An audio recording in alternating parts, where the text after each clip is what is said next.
We wanted to create a system for people that can show them how to attack their business and take it to a whole nother level in the current environment and any environment that evolves in the future.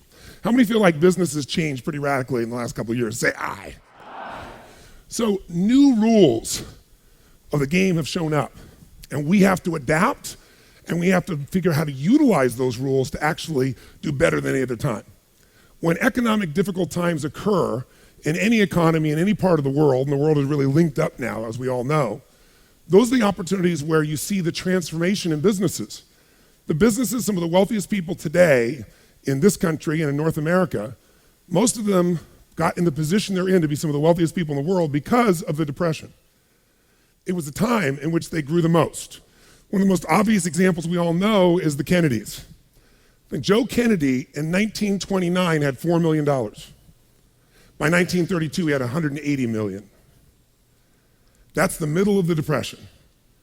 The opportunity for you to take market share, the opportunity for you to go from either a strong player to the strongest player in the industry, or to go from a place where you're brand new, you're an army of one, because we have a room here that's really diverse, and you're starting just out right now. There are people that have been the leaders in the industry forever, and your ability to take that leadership from them. There has never been a greater opportunity in your lifetime, and that's not based on positive thinking, that's based on the fact that the rules of the game are turned, they've changed, they've shifted, and the opportunity to compete for anyone, a small business or a large business, the tools are there for all of us. So these 5 days are about how do we really master our businesses, but how many would agree no business is really a reflection of anything but usually the leadership of that business? Would you agree with me on this? Say aye. So really, mastering business is mastering whom, for starters?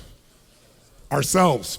So we want to make sure in this program that we don't just sit and take notes on business and we sit kind of passively and take this in. My focus here is to make sure that you get unbelievable value. Because you've committed 5 days of your life, somebody wants 5 days of my life, they better deliver.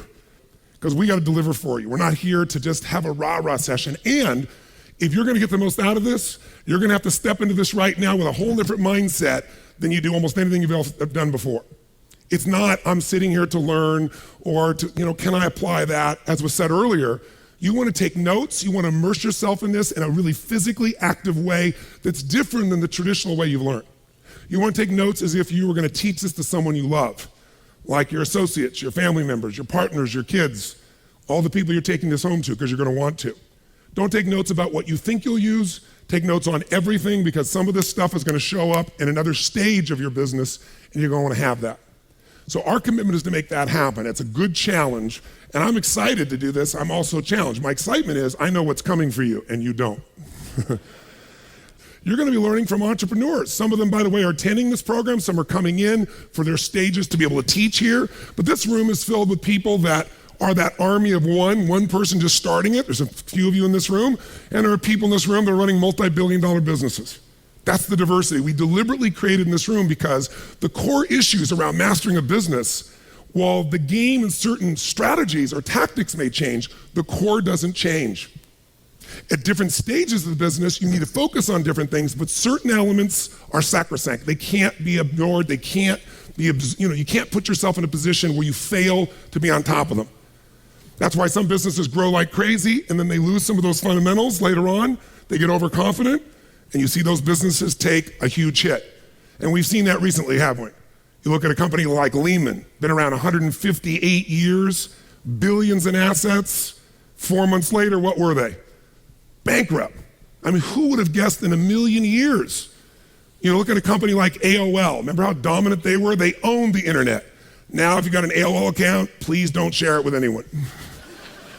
It's embarrassing, right? But didn't they own it?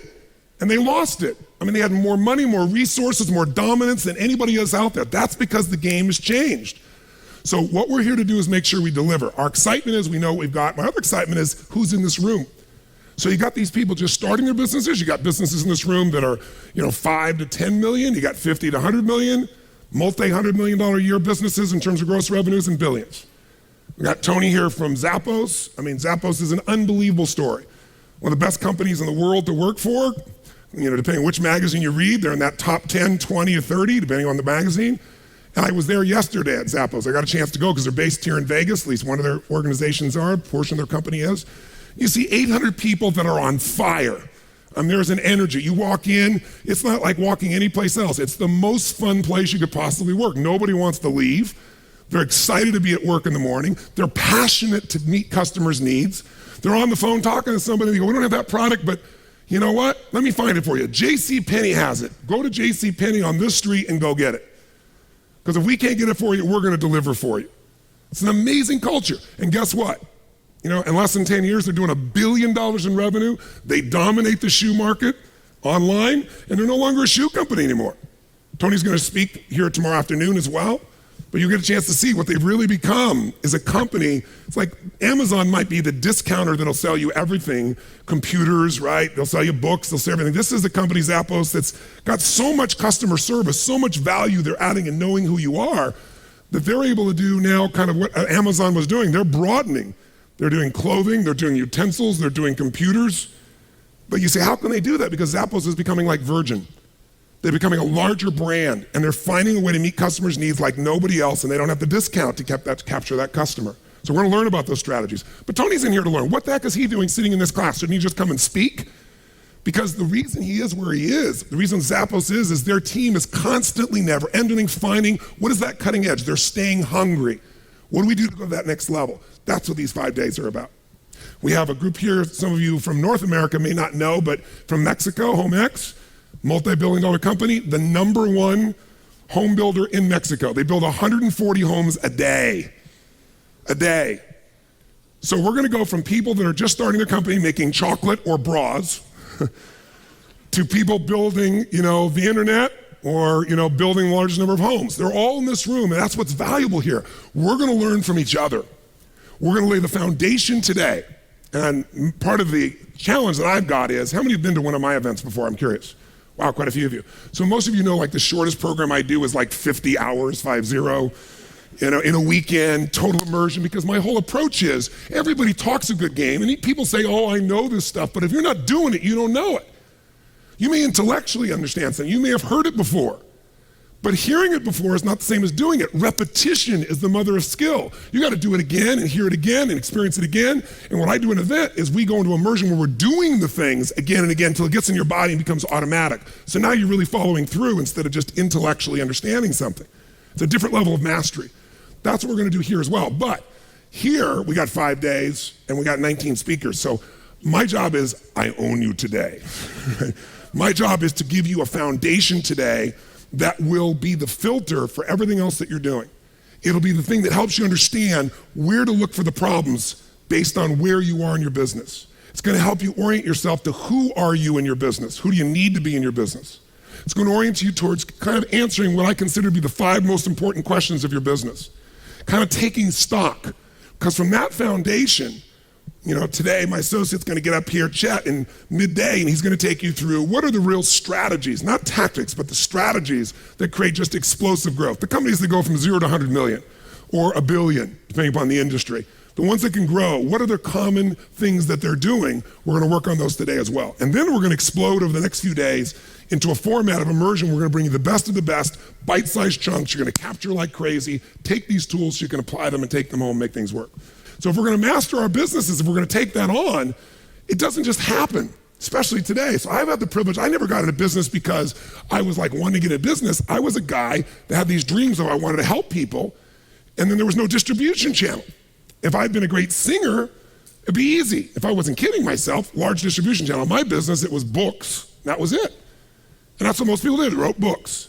So I had to build the distribution channel. I kind of helped, start to create an industry. I definitely created the coaching industry. No one was using that term or approach. In fact, I did it for about 10 years before it caught on. Right about the time I was about to stop calling what I did coaching, because I didn't want to be a motivator or a guru. A coach is not better than you. A coach, Michael Jordan had a coach, I remember, and he quit when that coach quit because Jordan was better, but the coach could see things he couldn't see because he wasn't on the court, he wasn't in the forest. So I'd coaching is, I'm not better, but I know certain things and I can help. That was my approach. And all of a sudden, everybody in the world was a coach. Psychiatrists were coaches, financial people are coaches, everybody's a coach. But when I was a coach, it was based on results. You only paid for results. Now everybody just calls himself that process. But I built an industry. And then gradually I got into business and I built 12 different companies in radically different industries. I built the top spa and resort in Fiji, Namale, #1 in the country there. Started with just nothing and built it up, 525 acres into something that's just exquisite. I got, from that business, I decided I want to help people with their health. I got in the nutraceutical business and took on Twin Labs and turned it around, if you know that company, and Metabolife, a whole series of other companies that we did a roll up in. Got in practice management, built one of the fastest growing companies in practice management, Fortune Practice Management. I built the educational firms and companies I'm a part of. I built a little TV business. I've been where I was at the edge going, how do we survive this week? Who's ever been there in your business, right? And like your guts are ripped out of you. And I've been there when I was on stage doing an event at the Continental Center, and I got 13, 14,000 people in the room and we're rocking the house. And during the stretch break, the guy comes up and goes, my company went public that day, and he goes, your stock is worth $400 million, $500 million almost. And I'm like, good day. I've also been there when the stock market was crashing going, well, what the hell's happened? We lost $100 million in the last 2 days. I've been through the cycle. And in the end, it's never the damn money anyway. It's the sense of mastery. It's the sense that what you do can change or impact your customers' lives, your clients, internal and external, the people you get to work with, your family, right? Because sometimes that really becomes your family. It's what you can create in the world. What business mastery is about is how do I take a vision that I got in my head and make it real? How do I take the invisible and make it visible? And how do I sustain that and grow it? Because almost everybody can get to a point. But keeping that point is a whole other level. You heard the statistics earlier, if you don't remember them, how many businesses make it? In the first year, how many are gone? Almost 50%. 5 years, it's 80%. 10 years, it's 96%. 500,000 new businesses are created per year. 500,000. At the end of 10 years, there's 20,000 of them left, 4%. And by the way, those are the numbers from good times. So it could be even different today, right? Think about it. That's recent, 3 or 4 years ago. Things haven't shifted. So we're talking about something that's exciting, challenging, it never stops. It causes you to have to grow. And by the way, as you grow and change in your life and your goals and vision changes, it affects the business, unless you completely leverage it. And some of you right in this room, you got into business, you want to master business, and your whole goal is, I'm getting into business so I can have more free time. Clearly, when you see someone talk about that, you go, they don't know what it is to run a business. That's like saying, I'd like to have a child so I can have more free time. It doesn't work that way, right? So this mixture of emotion is going to require a different energy. So my point is simple. I'm going to ask you right now from this point forward to say, if you're not going to master this, we're going to go with immersion, we're going to go with energy, we're going to go with activity, we're going to respond, we're not going to sit passively. How many up for this? Say aye. Now, if a leader affects a business, how many agree the leadership of a business shapes it? Say aye. What affects the leader? His wife. Good, sir. Very nice. Her husband. This woman just slapped him and goes, her husband. Now think about this. Your ability to master yourself is the first game of mastering your business. Because otherwise, you got to think about this. Whatever influences you tends to influence whoever you're leading, which then tends to influence the business as a whole. True?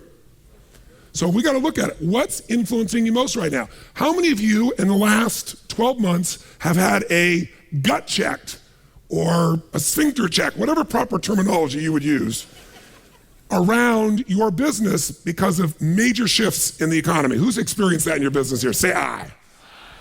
Almost all businesses have. I get stopped in the street every day. I got barbers talking to me going, what do I do? And billionaires, literally. One of my clients, I've been coaching for 17 years. He's one of the top 10 financial traders in the world, in the history of the world. This is a guy who in 1987, when the stock market crashed by the largest percentage at that point ever, and everybody's freaking out, he made $500 million that day when everybody else is freaking. Then he lost money for the next 4 years because he went beyond what he'd expected and it messed up his head and he didn't perform and lost money. So he's been my client for 17 years. He pays me $1 million a year. I don't tell you that to impress you, but it impresses me. No, but he pays me $1 million a year plus a piece of the upside. He's obviously not looking for motivation. What he looks for is strategy. He emails me every day, 5 days a week. I've worked with all the people around him, George Soros, all the people. I got a chance to study what they did, what he did, to find his patterns. And his patterns are always changing. He has to respond to a change in the marketplace. In order for him to succeed, though, he can even know what to do. But why do most people fail in business? Because they don't execute it, and the reason they don't execute it is state. If fear takes you over, all your decisions change. True or false? If greed takes you over, does that happen also, yes or no? Yeah, you start thinking it's gonna be great forever, I can do no wrong, and you start doing everything, taking huge risks you haven't really thought through. You got challenges there too. So my job with him is to really keep his psychology straight, as well as make sure his strategies and tactics are adjusting to the environment in an ideal way. You gotta do the same for yourself.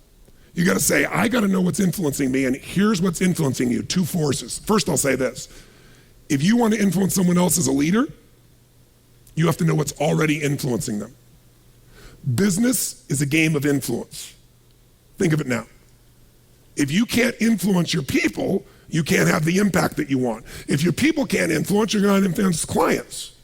Peter Drucker said, business is only two things really at its essence.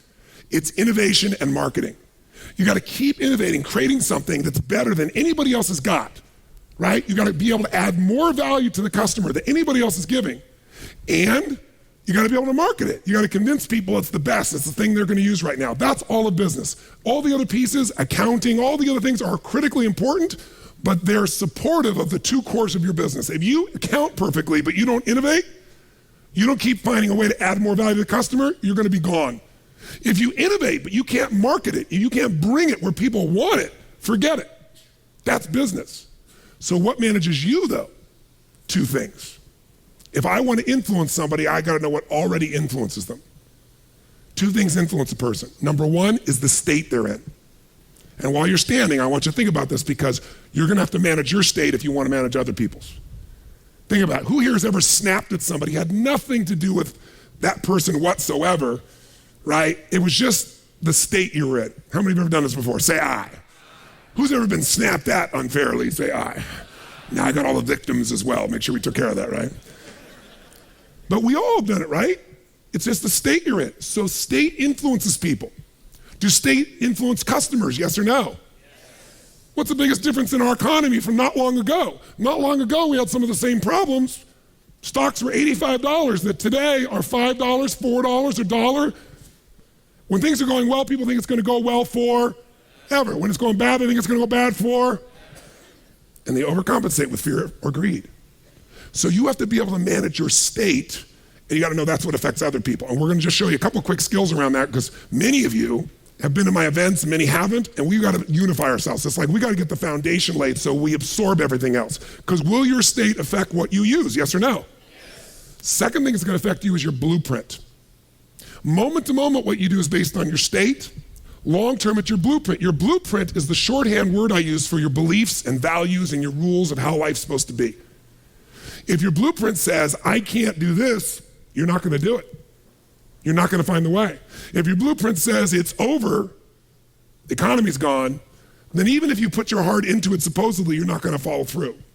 Our blueprint is our rules about how life's supposed to be, how business is supposed to be, how other people are supposed to be. Many of you get frustrated with your people because they don't match your blueprint. They shouldn't be that way. Well, you can shit all over yourself, but they're still going to be that way. They shouldn't be that way. They are. Your job is to pick better people. Your job is to learn how to enter their world. Your job is to influence them. Business is influence. You got to be able to change their state, influence their blueprint. That's leadership. Let's take a look at what this is all about. We start out this morning trying to get you in a state ready to learn. I want you to make sure you keep this state. So kind of anchor it in your body, really nice and strong. But now let's focus on what we're going to do these 5 days. Yes, business mastery starts with yourself, but what really turns around a business? I mean, what are we here for? We're here so you can have some business breakthroughs. You don't want to just do better. You don't want to just grow your business a little bit. How many came here, you really came for some breakthroughs? Say aye. Then the question we got to ask ourselves is, what creates a business breakthrough? Really, what does that? What's the force? We've seen businesses, Disney years ago was in a position where it was a company a couple decades ago where it had actually gone down. Company was getting green mail. It's getting to a point where it's gonna look like it's gonna be broken up.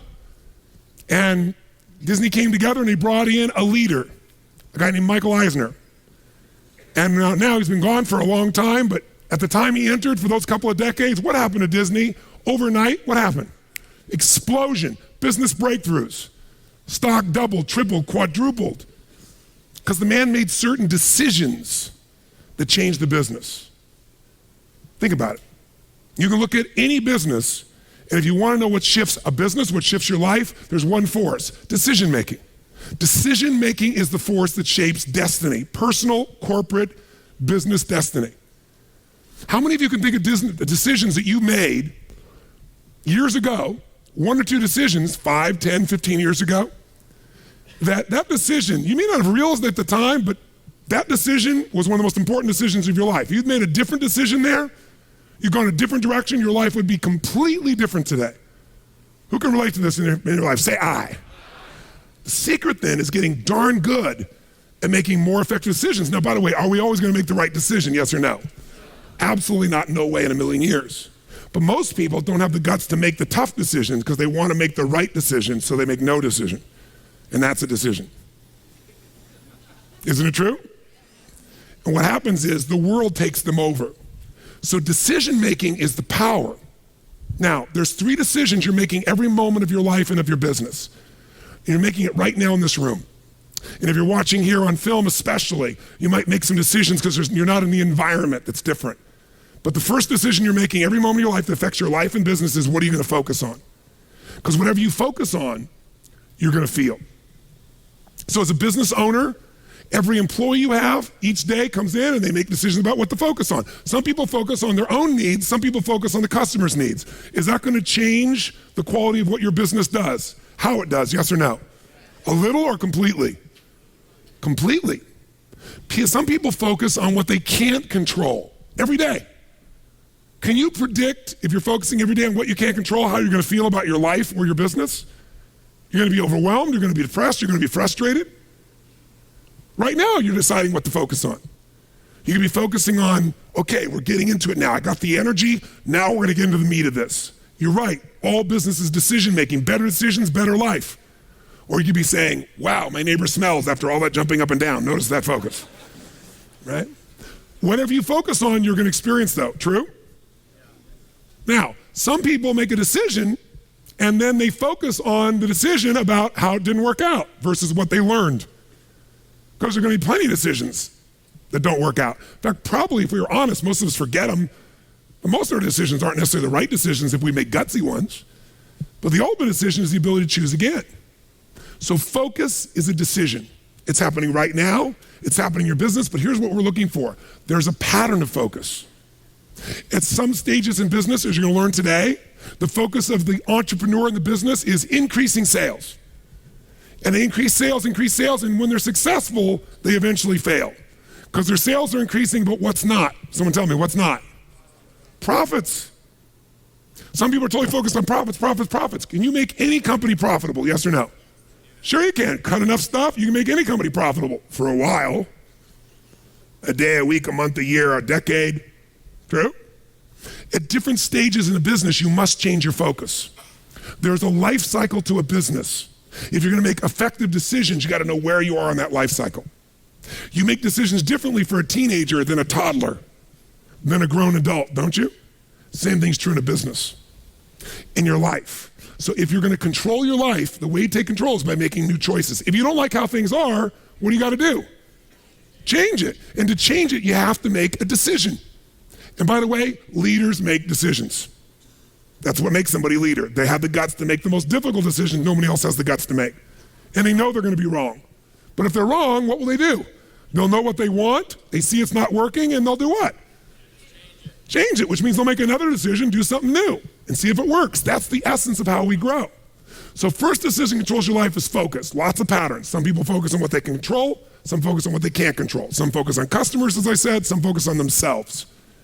If you've made this whole business about meeting your needs, you can run a successful business, but it'll be a job. Because you'll never be able to sell it.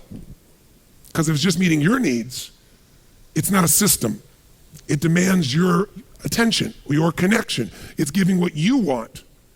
But ultimately, it's not going to give somebody else what they want, so you can't sell it. If you can't sell your business, if you don't have an exit strategy, you have a job. I don't care how successful the business is. That doesn't mean you have to sell the business. But one of the most important decisions you make in business is, ultimately, if I was going to sell this, if I chose to, I have to know who would I sell this to so that I have long-term value, not just an income along the way. I have this critical mass hit. I get a multiple of my business. And most people don't have a clear exit strategy. They think I'll come up with that someday. You got to start with that end in mind. That's got to be part of your focus if you're going to be successful in your business. I can remember a gentleman who built CAA in Hollywood. It was the largest, most successful agency, right? Michael Ovitz, remember that name? He put together Nike and Coca-Cola and these billion-dollar deals. And eventually, Mike Ovitz went to go sell that business. He'd never thought through an exit strategy, and he got almost nothing for it. Because the laws prevented him from selling it to a studio. He had to sell it to some of his employees for pennies on its real value. Now, Mike found a way to make money later on in another place off of Disney. But the bottom line is, the guy didn't have an exit strategy. Even though it was brilliant, made lots of money, in the end didn't get the value. Focus. Your first decision is, what are you going to focus on? Second decision, the minute you focus on something, you're going to feel it. So if you focus on, oh my God, the economy's coming apart. My industry's, people are not buying my product or service. They're shutting it down. Consumers are not spending the money. Is that going to affect your state? Yes or no? Now, should you lie to yourself and just pretend there aren't challenges? No. But you're going to have to focus instead on, what am I going to do? What's the need that's still there? In any marketplace, there's always still people buying. I've seen it throughout the years. Even in some simple little business, let's say you're a realtor. You have your own little real estate office, or you kind of your own salesperson. You got a couple people that work with you that help you leverage yourself. Something that simple. I remember years ago, I met a woman named Marty Rodriguez. She's from the town I grew up in. She came to one of my seminars, and then she would be sitting in the front row, and in a year, I may have done 25 seminars. She was probably at 10 of them, same seminar, in the front row. This is a woman who was the #1 real estate agent for Century 21 in the free world. 9 out of 11 years. I watched her in good times make money, in the worst times make money. A few years ago, she sold more real estate in the city she's from than the entire multiple listing service of other agents combined. One person. Now she built into a business. She's got a whole team that runs it, but it's still her. She built the brand. How does she do well when it's going horrible? She says, I love when the economy gets terrible because it gets rid of all those flaky realtors.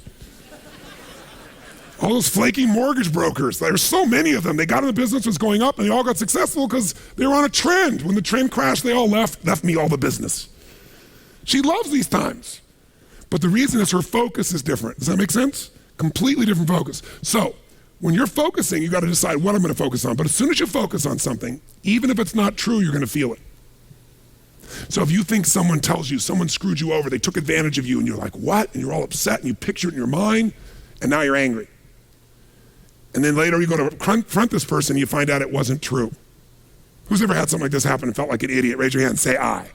But when you focus on it, does it control you? Do you feel it? Yes or no? So just write focus equals feeling. Whatever you focus on, you're going to feel. And as a leader, you're going to have to manage those feelings. And you're going to do it by managing your focus. By the way, if you're going to lead other people, do you have to create a focus for the company, for the organization to be successful? Yes or no? You got to find yourself, what are people focusing on? It's affecting all the decisions in the company. So as soon as you focus on it, finally get to decision number 2. Decision number 2 is, what does this mean? When you focus on something, you got to give it a meaning. Is this the end or the beginning? If you think this is the end of your business, the end of opportunity, the end of our economy, are you going to feel differently and act differently than if you think it's the beginning? Yes or no? See, the difference between Joe Kennedy with $4 million in 1929 and Joe Kennedy with $180+ million in 1932, that big a jump, different focus, different meaning. When everybody else said it was the end and they were focusing on how to survive, he was focusing on how to take market share, he was focusing on what the opportunities were. The meaning for him was, is this the greatest opportunity of my lifetime? There'll never be another time like this. And he made enough money in that time that took care of all his heirs after that for decades to come. All because he had a different focus and a different meaning. Listen, if you're in an intimate relationship and you think it's the end of that relationship, are you going to treat that person the same way as if you think it's the beginning? Yes or no? No. Somebody's laughing over here. They know. No way. But you know what? In the beginning of a relationship, what will you do for somebody you love? What will you do for them? Come on, what? What? If they say, would you take out the trash? What do you say? I'll take out the trash, of course. What else would you like me to do? Isn't it true? After 3 or 4 years, they say, or 5 or 7, they go, will you take out the trash? Person goes, what do I look like, your janitor? And they go, I don't know what it is. We don't seem to have the same attraction. I don't know what happened. Here's what I tell people. Treat people at the end of the relationship like it's the beginning and there won't be an end. And that's not just your intimate relationship. What if your customers, what if you fell in love with your customers, with your clients, more than your product, more than your company? If your entire life was about meeting their needs, if you would do what for your customers and clients, you would do what? If you love your customers and clients, you do anything, guess what? They're gonna love you. But most people love their customers and clients as long as they buy from them, do what they want, respond to them. And when they don't, they go, that's the end. You want clients for life, not just customers? Fall in love with them. It's a different focus, isn't it? It's a different meaning. And that creates a different life because you make decisions differently from that place. There's another meaning. You know, is this punishment in my business? Am I being punished by God? Or am I being challenged? Or is this actually a gift what I'm facing right now? Whatever meaning you give controls what you feel. And what you feel controls the third decision. What are you going to do? Right? The minute you give it a meaning, you get a feeling. When you get a feeling, you're going to do something. You're going to take action. You're going to pull back. A whole economy is driven by this. People start focusing on, oh my God, maybe this is going to go on forever. Maybe I'm not going to get what I need. This might be the end of the way things are. I better pull in my reins. I better not spend this money. I better not take any action. And it becomes a self-fulfilling prophecy. How many know what I'm talking about here? So decision-making is your power. You want to change your business? Think about whatever's changed your business in the past. I guarantee you what's changed your business is some decisions you made. You made some decisions that shifted your business in a radical way, changed things in a way that shifted the game for you. Decisions about people, decisions about products, decisions about marketing or promotion, decisions about locations, decisions about what you're going to offer, your offerings, decisions. You want to change your whole business, you can do it next few days just with some new decisions, but you're going to get stimulated, all kinds of decisions to look at. You got to decide which ones will make the biggest difference. Today, again, is going to help you understand where those decisions need to be focused based on where you are in the life cycle of your business and where you are in your personal life cycle. By the way, do you make decisions differently? Do you look at time differently when you're 20 than when you're 30, than when you're 40, than when you're 50, than when you're 60, than when you're 70, yes or no? It'll affect your decisions. So we just spent a little time this morning on 2 things that affect your decisions. One is your state. Will you make decisions radically different in a different state, yes or no? Yes. Will you focus differently, come up with a different meaning, take different action when you're frustrated than when you're committed or determined or playful, yes or no? Yes. And the other thing that will affect your decisions is your blueprint. And these next 5 days, all the content's about enriching your blueprint of what's possible, how it can be done, how quickly you can change it, and showing you how, the specific strategies how. But here's my view. 80% of success is why to, 20% is how to. 80% of success is psychology. You gotta be a great business person, you gotta become a great psychologist, a practical psychologist. You gotta know people, don't you? How they think, how to influence them for a greater good, for themselves, for the business, for the client. How to influence yourself, that's psychology. 20% is the mechanics. So we're gonna really get the psychology solid today in a way that really makes sense. Now, if decisions change our life, let's take something really fast. I want you to write down 2 things. Anywhere you want in your notebook, write this down. What was one of the worst decisions you've ever made? What's one of the biggest failures of your business career? The biggest challenges, biggest failures, biggest disappointments where you did something that just didn't work, and what did you learn from it? And then second, what's been one of the best decisions? What's been one of the greatest successes of your career so far, of your business? And what did you learn from it?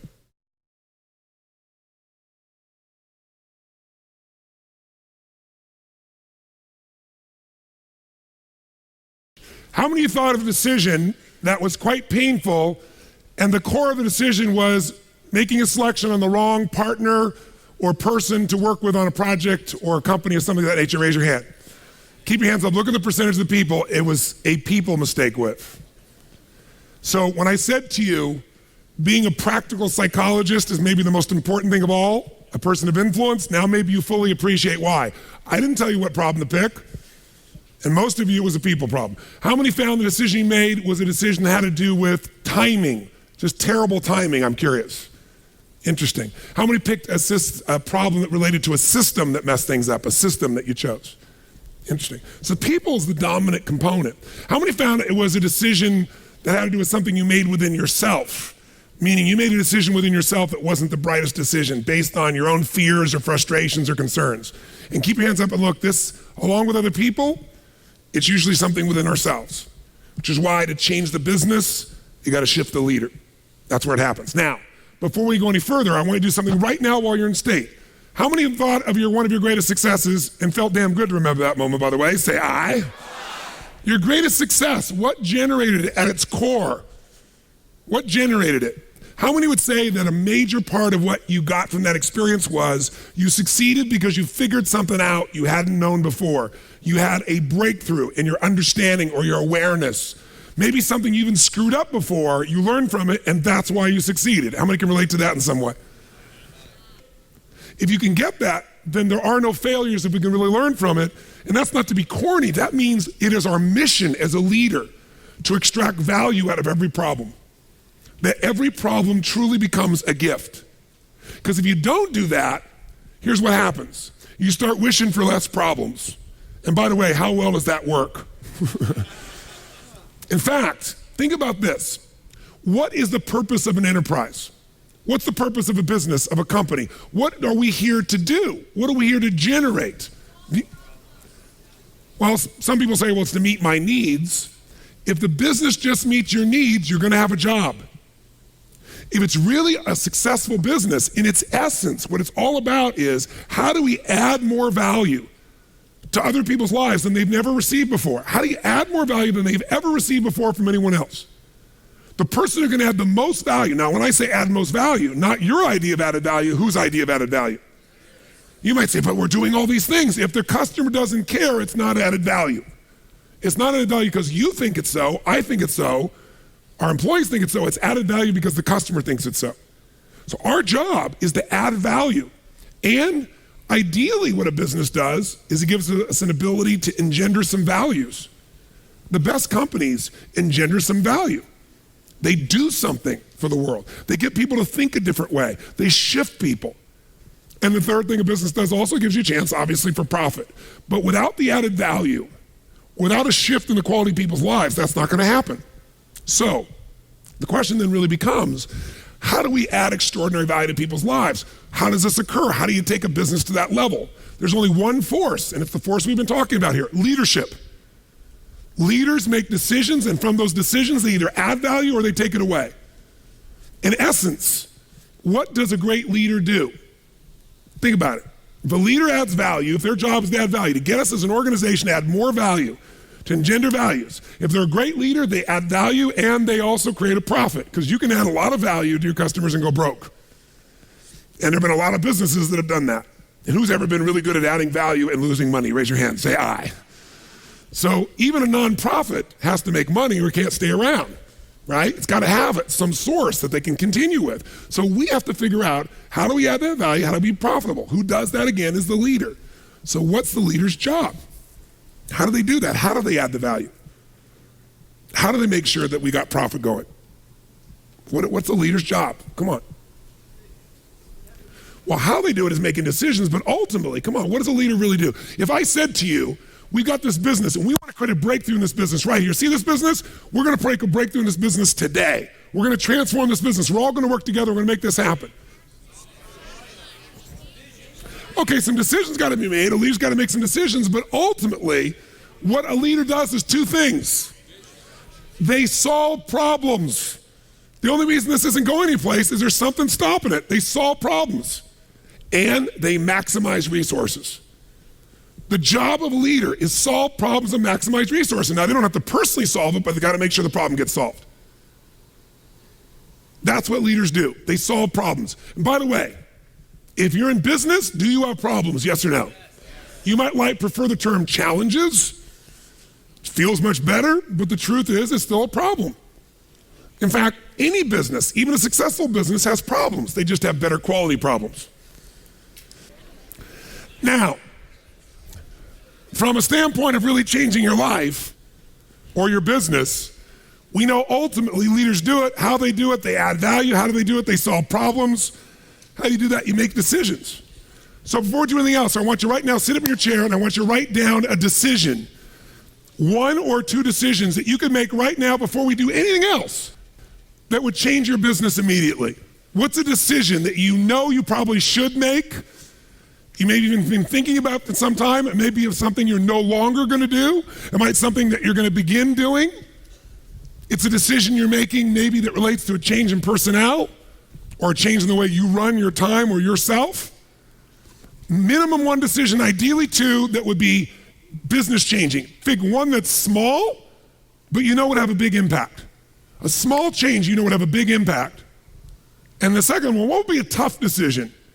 But if you made that decision, you know it would make a difference, a sizable improvement in your business right now. By the way, a real decision is one you take immediate, massive what? When you just think about it, it's not a decision, it's a preference, it's an idea. And the only thing stopping you is either you're not focusing on it or there's fear, some uncertainty, some pullback, some concern.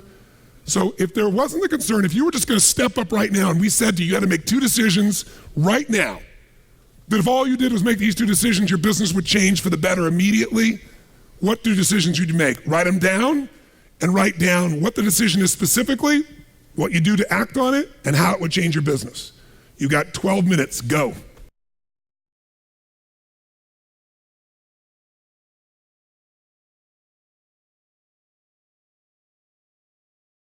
What changes a business? A leader. What does a leader do? They make what? How fast can you change an entire business? How fast? In a heartbeat, the minute you make a decision, but you're not going to make that decision if you're in a lousy what? Or if your blueprint says it's impossible or the game's over. It's a combination of state and psychology. Moment to moment, your state's controlling your decisions. Long term, it's your psychology, your belief structures, your rules. Part of what will happen over the next 5 days is we're laying a foundation today so that as you get 19 different points of view, when I say different, parts of your business you can look at from a new perspective. We're going to have strategies, tactics, what to act on. But all of it is worthless unless you make a decision you really act upon and implement. True? How many came up with 2 decisions you absolutely know? 1 might have been small. Maybe it's like, you're heading in this direction and you're going to make a little 10-degree change. But watch what happens. I'm heading this way, I make a 10-degree change and I take that out a week from now, a month from now, 6 months from now, a year from now. A couple of years from now, you're in a different destination, different destiny by a small change.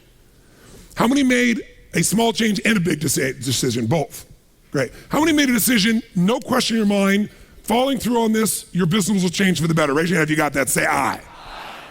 Now, you could have made that before this morning. I mean, you didn't have to come here to make 2 decisions. But how many are happy you made them? Say aye. Now, whether that decision turns into any kind of reality or not is going to be the real question. How many know the decision is right? Raise your hand if you know in your gut it's right. Great. How many know it will absolutely impact the business in no question in your mind in a positive way? Say aye. Aye. Is it possible there'll be some people that won't follow through? Yes. There will be people, a percentage of this room, that will not follow through. And the reason they won't follow through has nothing to do with whether it's a viable option or not, or whether the marketplace needs it or the company needs it. It's going to come down to your psychology as a leader. Now, you know why we spend all this time before we're going through strategies and tactics. Because ultimately, none of that works unless you master you. Your state, your blueprint, your ability to make decisions, your ability to maximize resources. But to get there, you got to also understand the training effect. Let me show you what I mean by that. A lot of people, and even a lot of businesses say, well, gosh, we train our people. Who's ever done this? You train your person, they do well for a while, and then they drop off in their skill set. I don't care if it's sales, I don't care if it's a technical skill, having to do with accounting or something on the computer. Who's experienced this with people you work with? Say aye. Now, you're highly motivated. It's your business, or you're the leader in the business, or you're the manager, or you're the head of department, or whatever. So you got a lot of drive. So you bring emotion to the table and you do enough repetition that you master it. They don't. If you give up on them, you're losing and missing out on what it takes to train someone. So here's how training looks. In the beginning of training, when you first start doing something, how fast do people learn and make shifts? Slow or rapid? Huge rapid change happens, right? There's this giant growth that occurs. Now, what eventually happens to anybody when they start to learn something? A new sport, a new business, a new relationship. What do they get to? What do you call it? Plateau. So think of it this way. Some people, their philosophy of life is dabbling. Here's what a dabbler does. They take on a sport like, let's say, tennis. And when they're brand new, they know nothing about tennis. They don't know how to hold the racket. They don't know how to swing. They don't know how to keep score. They think love is an emotion when it's a zero, right? There's nothing, right? But from not knowing anything, in a short time with a little bit of training, do they get pretty damn good, yes or no? If this is 100% mastery and this is zero, they might go to 20 or 30% growth like that within a few days, a few weeks. How many follow what I'm saying here? Say aye. Now what's interesting is, will they top out, yes or no? There'll be a point in which they plateau. What's a plateau? It's when you're doing the same amount of effort, but you're not getting the same level of reward. You're not making the same progress. So in the beginning, how hard is it to make progress when you're a brand new company? I mean, creating a product is progress. Selling your first customers is progress. Getting your first account is progress. Pretty easy, right? When you're in a new relationship, just learning about each other and connecting and being intimate, there's progress, right? In playing tennis, taking up a sport, there's so much progress. But in every human being's experience, there's a point where you're working just as hard, but not making so much progress, and people don't like that. That's why I told you this. And what some people do at that point, if they're a dabbler, they decide to quit. This is obviously the wrong job for me. This is obviously the wrong sport. This is obviously the wrong partner. I shouldn't be in a relationship with this person. The minute they get to a point where they're not being fed, their ego is not being fed, they're not growing, they quit.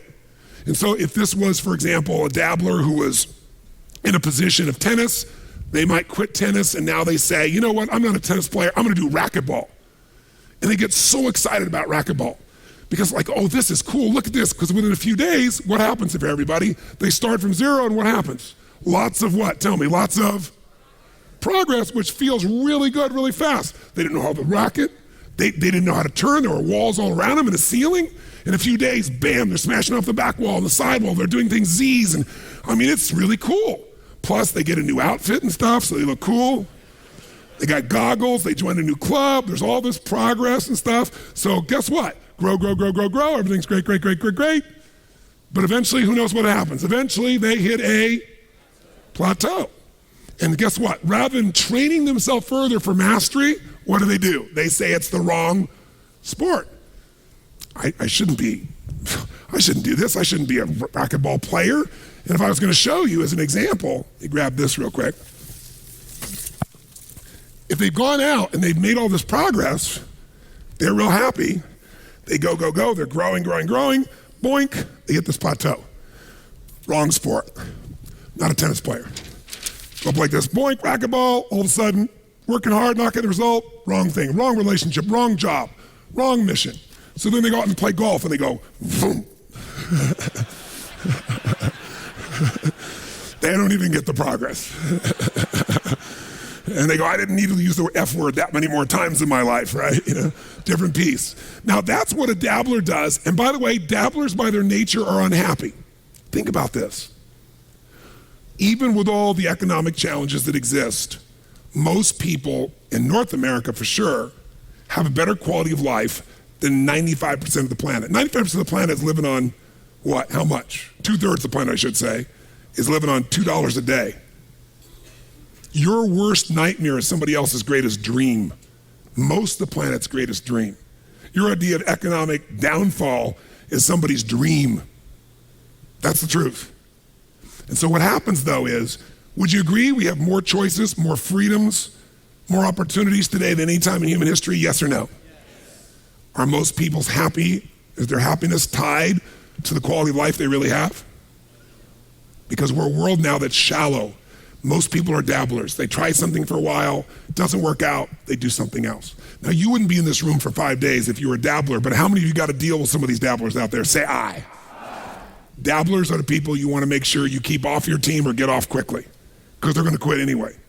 and the time, energy, and effort it takes to train a dabbler is the same energy you could have a platinum player. And we're going to show you some ways to do that later on. But let me show you another path for a second before we show you the rest of the training effect.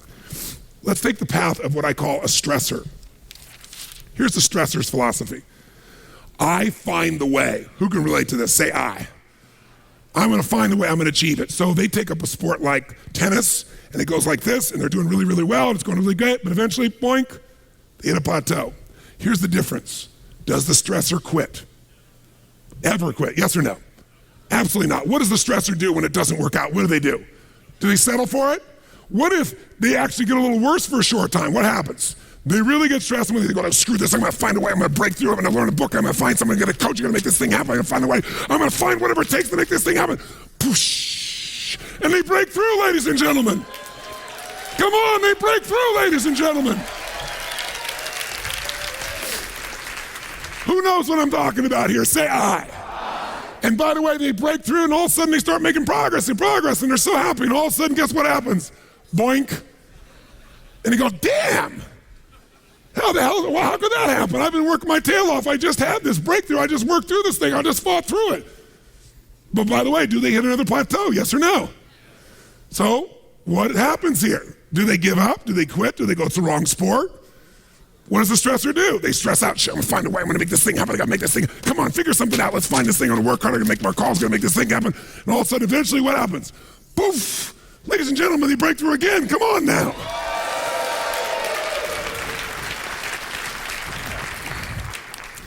And by the way, they eventually get where they want to be. The problem is they're so stressed out by the time they get there, they're so exhausted they can't enjoy it.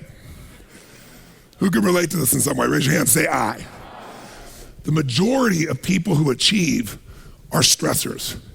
That's a different philosophy of life. It is not what we brought you here for. We brought you here for emotional mastery. We brought you here for business mastery.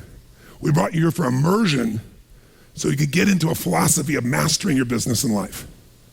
Here's the difference. Stressors don't like problems. They want all achievements. Is that blueprint really possible in life and business? Yes or no? No way. So there's a third path. It's the path of the master. And by the way, does the master make progress immediately as well? Yes or no? Brand new at the sport, brand new at the business, brand new relationship, grow, progress, happiness, progress. What eventually happens? Tell me. Boink, plateau. The only difference between the person who's a master and the person who's a dabbler who quits, or a stressor that fights till they're beat up, is this person who's the master expects the problem to come. They're not surprised when it happens. They go, plateau, Danielson, to be expected. Why would you stress out about something that you can expect, that you know is coming? Pretty silly, isn't it? Pretty silly to be stressed out about a problem that you know is going to have to happen. It's part of the process. So a master doesn't get stressed out. They expect it. And so they have a completely different mindset. Do they quit? Yes or no? Do they stress out and try and fight? Yes or no? No, they want to find the pathway. They want to know the secret. They want to know, how do I get to the next level most efficiently, effectively, impactfully, with the least amount of wear and tear, so I can enjoy the experience, so I can help others to enjoy the experience. They know there is a way. And so the difference is they look for someone who's already achieved the result they want, because they know that person has answers. They have a pathway to the result, a pathway to power. And they go learn from them rather than trying to learn by trial and error. You can succeed as the trial and error stressor, but you might be doing it for another 5, 10, or 15 years. And by the time you get there, you may not be enjoying the ride very much. But the master can show you the path. Most people, even when they try to get someone else to tell them, they go to somebody else who's not achieved it. It's like going to a doctor who's fat, smoking, and overweight, in every way, and saying, show me how to get fit. And many people do that. Or they go to somebody who sells financial tools, who's never really made any money, and have to say, manage my money for me. And they're a salesman. Nothing wrong with that, but if they're not making more than you are, that's a clue that maybe you're dealing with the wrong person here. So my life has been about the concept of modeling, and that's what this week is. Modeling says success leaves clues. If someone is successful at anything, Not once, but consistently. They're not lucky. They're not better than you are. They're not smarter. They just have a strategy. There's something they're doing different than you are. If you take the same steps, if you take the same actions, if you sow the same seeds, you can reap the same rewards. This week's going to give you a chance to model a whole series of different strategies that are proven and that work. Now, there's another metaphor for this that I use that I think is really useful, and it's a good metaphor for this week overall. This person, when they get to this stage, they want to find somebody who's already gotten the result. They don't want to reinvent the wheel. They don't want to waste all their time. Because what they're really looking for is someone who knows the road ahead, because they can guide them. So I'll give you an example, a metaphor. How many of you in this room, I want an honest answer with energy, so I want a strong yes if it's true. How many of you in this room have ever experienced the humiliating experience of playing a video game against a child? Say aye if you've had this experience. Who always wins? Why does the child always win? Is it because they're faster, because they're smarter? How does the game work? You sit down with your nephew, your niece, a local person, a friend of yours, child, and they say, here, come on, try this little game. And you're like, no, I don't. Oh, sure, it's easy. They say, here's all you do. Take this thing, push this and this, shoot that and shoot that. And they go, here, you go ahead, you go first. They always like you to go first. And so you get there, you got your little gun and you're ready to go, and all of a sudden you go, choo, choo, and then within 2.5 seconds, what happens? You're gone in less than 3 seconds. And the kid kind of smiles and says, well, let me show you how. And the kid goes, cha-choon, cha-choon, cha-choon, cha-choon, cha-choon, cha-choon, cha-choon, cha-choon, cha-choon, cha-choon, cha-choon, cha-choon. And about 45 minutes later, you get your second turn. Who's had this experience? Say aye. And by the way, you get it next time you're out in 5 seconds, another 45. I mean, this goes on and on. They get 8 million points, you got 12, right? And they kind of snicker at the end. Now, why does this child always win? Is it because they're younger? Is it because they're faster? Is it because they're smarter? No, there's only one reason they win. Because they've played this game before. As a result, they know the road ahead. And listen to me now. This is where the value is going to come out of this day, and really for this week, what we're about to enter into shortly. If you know the road ahead, you have the power of anticipation, not reaction. Anticipation is one of the ultimate powers in life and in business. Anticipation is power. When you know the road ahead, you really have power in your life. Does that make sense? How come that child has done this? It's not just they know the road ahead. Watch me. You go to shoot and you're trying to figure out what's going to happen. So all of a sudden you get shot over here and you react, and you shot over here and react, and you shot behind you and react. Reaction will cause you to die. Reaction will kill your business. Reaction will kill your relationship. Why is that child doing well? Because the child knows the first bad guy is here to my left. What do they know next? I don't even have to wait. I know the next bad guy is behind me on the right, and they turn and shoot him before he can do anything. I know the next challenge is going to be over here, over this side. I know the next challenge is going to be in front of me. The next one behind me, and they play it enough times that they know where the problem is going to be, and they go solve the problem before it has any power over them. We're going to show you today, to me and my experience of 12 companies, small companies, big companies, public company I took, a set of distinctions that once I knew that, it changed my entire business career, because it allowed me to anticipate where the problems were going to be like magic. It allowed me to recognize the pattern so I could play the game and win. And when you do that, the whole game changes. But to finish the metaphor, what does the master do differently? They want to know the road ahead, so they find somebody who's done it. So let's say you're playing tennis, and let's say you're lucky enough to know Andre Agassi, which I do, and he lives here in Vegas. And you say, Andre, I'm brand new at tennis. I'm not that great, but I'm having a good time. But I'm kind of stuck. I'm not going next level. I'm sure you could just look at me in a few seconds. And you've done this before. You know what to do. I'm working with a coach, but I'm not making progress. He says, well, let me see you play. And you play a few times. He goes, oh, no problem. He said, you're actually doing great. I mean, for the number of hours of lessons you've had, you're doing great. Really great. But here's what you're doing. One change I got to give you. You're holding the racket like this. You got to hold the racket more like this. And that's not actually how he shows you, but that's how it feels to you.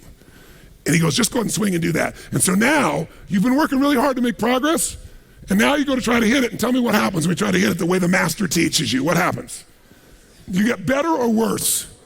You get worse. Your talent, your ability goes down. Now, when the ability goes down, what would a dabbler do at this point? Screw you. What does an achiever do? They go, I know you're the master, but I gotta find a way, I gotta break this thing, I gotta make this thing happen. And they go back to what they feel in control of. But someone who's a master, when it gets worse, they go, it's okay, right?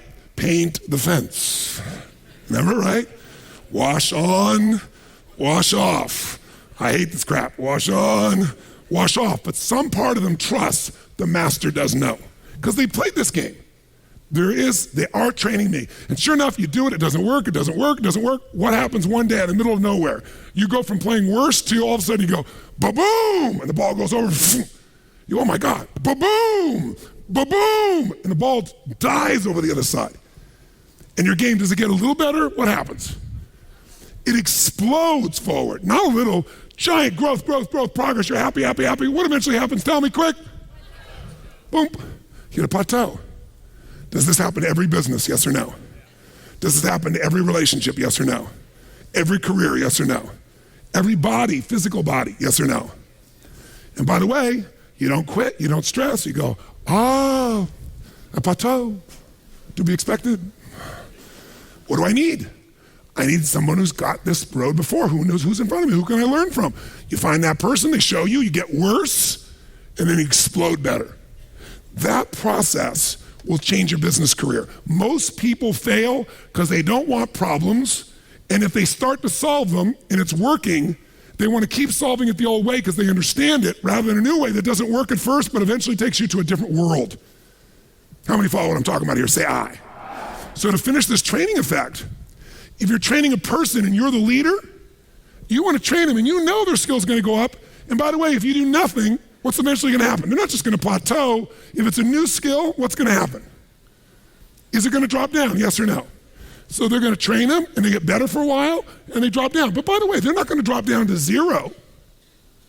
Maybe they drop down even a third, 40%. They're not where you want them to be. You want to get them to 100%. They went up to 30 and dropped to 20. 20 is better than 0. Instead of being frustrated, you go, guess what I got to do? Repetition. They got a little cognitive understanding. They got a little emotion. Got to train them again. Let's show them again what it is. Let's get them emotional about it. Let's do it again with repetition. And now you start from a higher place at 20. And you grow, boom, boom, boom, boom, boom. Another 30, 35%, you're up at 70% of mastery. What's going to happen? Plateau. What's eventually going to happen even? Going to go down. Maybe they drop by a third. But now they're at 50% mastery. It's this thing, damn, why do we train these people? They don't retain it. Don't be stupid. This is how you train somebody. Now you train them again. Repetition, the video, the audio, a class, you coaching them, a mentor, whatever it is, a coach. Train them again. And by the way, what eventually happens with enough training effect? They master where their downside is higher than most people's idea of mastery. How many, by the way, have done this in some area of your own life? You kept training yourself, got stronger and stronger. Say aye. That's the process we're going to do here. I got a question for you, though. Could you know all this? Could you understand all this and still not get a result? Yes or no? And what would stop that result? Action. But if it was just related on you, that'd be easy. And many of you are leaders and you're used to in your life being able to do whatever you want. And when your business is small, you can run the whole thing. But as it gets bigger and bigger and bigger, you're more dependent upon other people. Maybe people you don't even personally know real well. Their skill sets may not be as strong as yours. You want to do it, but you're trying to implement it, but it's not happening. If you and I are going to take things to the next level, we got to understand what causes things to fail. So who in this room has ever failed to achieve their goal, their dream, their desire? Who's ever failed to do it? Say aye. Yes, again, if you don't raise your hand, you lie about other stuff too. Now, I asked this question years ago, a couple years ago. I was speaking at a group called TED, Technology, Entertainment, and Design. And the room was 1,000 people. It was a really dark room. And it was filled with the best of the best in business and technology. Like the guys that founded Google were there. And, the guys that, started Yahoo. People from the entertainment business, some of the biggest names and influencers in that business. People from scientists from all over the world. It's a really cool thing. If you've never been to TED and you can never get in, go there. And there's a place called TED.com where you can watch many of these videos. But here's what they do. Everybody has 18 minutes and they bring over the course of 4 days all these speakers and you have 18 minutes to deliver your message.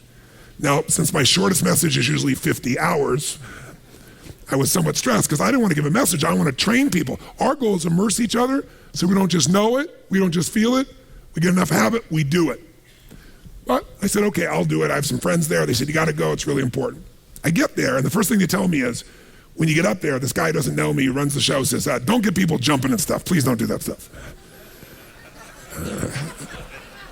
Don't change their state. Let them sit like they normally do in the dark, totally silent, doing nothing.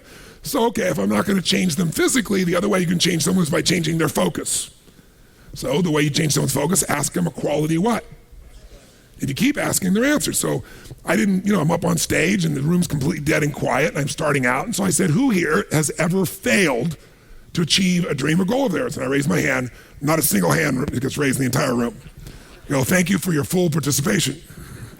I said, come on, who here? And I used my own state and I got them. They all raised their hand. So then I asked them this question. I want to ask you the same question. It's the first time I ever asked them. It was really interesting to see the answer. I said, okay, you've all failed to achieve your goal. Better yet, who here has had someone else who worked for you who failed to achieve their goal? Who's had that happen in this room as well? Raise your hand, say I. Pretty frustrating, isn't it? So when people fail to achieve their goal, what's the reason they give? They always can tell you why they failed. They can tell everybody why they failed. Or when you failed, why have you said you failed? And then all of a sudden people start yelling answers. So let's see your answers so I can compare them.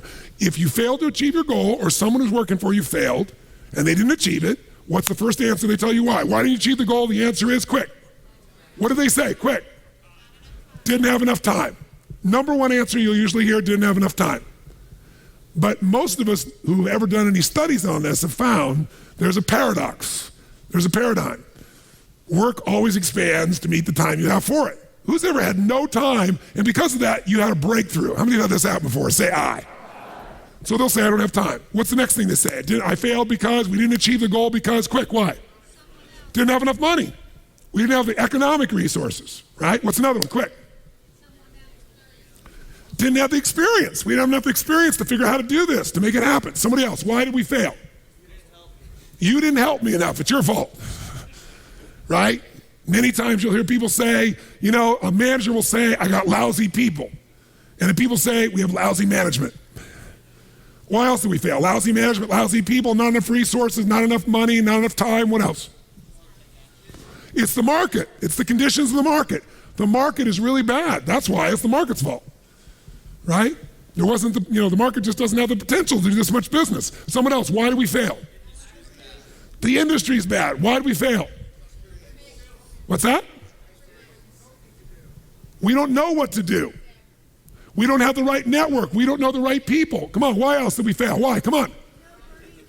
We didn't have the technology. There's not enough desire in the organization. We don't know the right contacts. And all these things are being yelled, same things you're telling me are being yelled. And in the darkness I heard this voice say, I didn't have enough Supreme Court justices. And I looked down in the darkness and it's Vice President Al Gore. True story. And the whole room starts laughing, right? And this is in Northern California, which is a very Democratic stronghold group of people that were there in the technology business. So they start clapping, right? And what's he alluding to? He's alluding to the fact that he lost the presidency, right? Even though he had a slight majority in the popular vote, but he lost it because they went to the Supreme Court. And so the group claps like crazy, and I look at him and say, that's one way to explain why you failed to become president of the United States. And the whole room goes. And I said, so let's look at this. Let's look at not just you, but let's look at this whole pattern, because I'm a student of patterns. If you want to succeed, you have to become a student of patterns. You got to be good at pattern recognition and pattern utilization. Patterns give you the breakthrough. That kid that plays the game is great at pattern recognition, so they can anticipate and they don't have to react. That gives them power. So let's look at the pattern here. Every person in this room who described failure described it for the following reasons. And I gave all the reasons: time, money, network we don't have, people we don't have, not the right management, not the right people, right? We don't have the resource. And they went through this whole thing. I said, what all these things, not of Supreme Court justices, what they all have in common is you're all saying we didn't have the resources to succeed. Money is a resource. Time is a resource. Technology is a resource. People is a resource. Experience is a resource. Supreme Court justices are so many resources, right? And they all agreed. I said, here's the only problem. I said, in my experience, and you correct me if you're wrong, and I want an honest answer.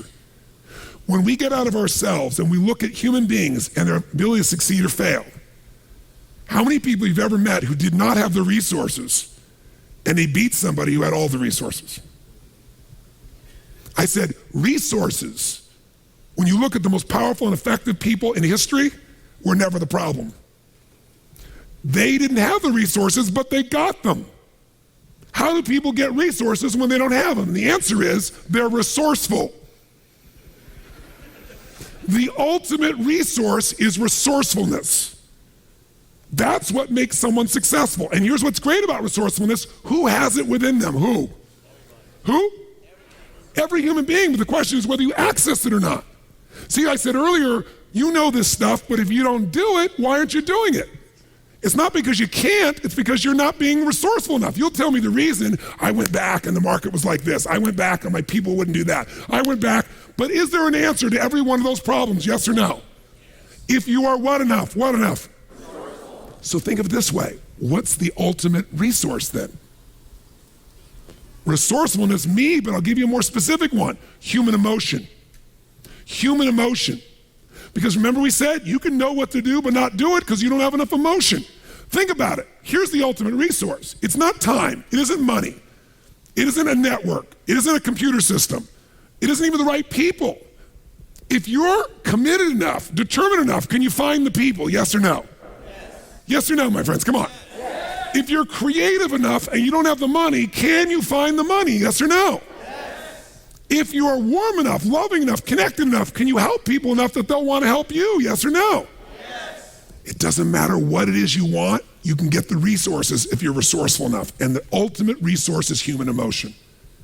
So if you want to master business, you must become a master of human emotion. Your own first and others. And you want a good example? You can see them anywhere. And by the way, you can see them in one of the largest retailers in the world. What company is that? Quick. Walmart. Take a look at Walmart. If you want to study some history and find something interesting, look at Walmart in 1974. Go back and read the financial papers, right? What people were saying in the market, what all the pundits were saying about what you should do with Walmart in 1974. Anybody know? Buy or sell? Which one? Virtually all these people are saying sell, and here was the reason. They've run out of resources. And guess what those resources were? Money. What else? Money was a base, but the biggest thing they said is he's taken all the market. There's only so many cities where you can bring in one of these cheap, low price mentality retailers. That was the belief. By the way, who was dominating the retail market at that time? Sears and who else? Kmart. In 1974, there were 78 Walmarts. There were more than 1,600 Kmarts. And I can't remember how many Sears, I apologize, but tons. The combined market value of Sears and Kmart was like 10,000-fold of what it was for Walmart. You know what's interesting though? What did these pundits miss? True, he didn't have the resources, but Sam Walton was one of the most resourceful human beings in the world. They didn't understand the value of his ability to go into his people, maximize their energy, their excitement, get them so excited about a discount for a client that they'd get in a car and drive 4 cities over to make a buy. That when people came in, they'd say, don't go here, let me show you what we can do. He turned them on fire, and he turned himself on fire, and he produced more sales, and he produced more revenue, he produced more profit, he got more funding. He didn't believe what they believed. He had a different blueprint. They told him what he couldn't do. He just got in his truck and did it, right? His whole mindset is, I'm going to make it happen. And Walmart beat Kmart. Guess how they did it? Different belief system. Instead of there's only so many cities, we're going to go outside cities where there's a small population, but they all could drive 20 to 30 minutes. But if they had this opportunity to save money, they would. And they created a different model that opened the market geometrically. And today, what's the size of Walmart? Anybody know? What number of billion in sales? How much? 350 billion in sales. 1/3 of a trillion. And guess what? They dominate the world. By the way, where did Kmart go in the meantime? bankrupt.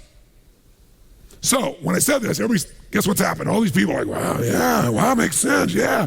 So then I turn back and I turn to Vice President Al Gore and I say, so Mr. Vice President, I watched you last night. He'd done a speech the night before he'd come out with a movie of, what's the title of it?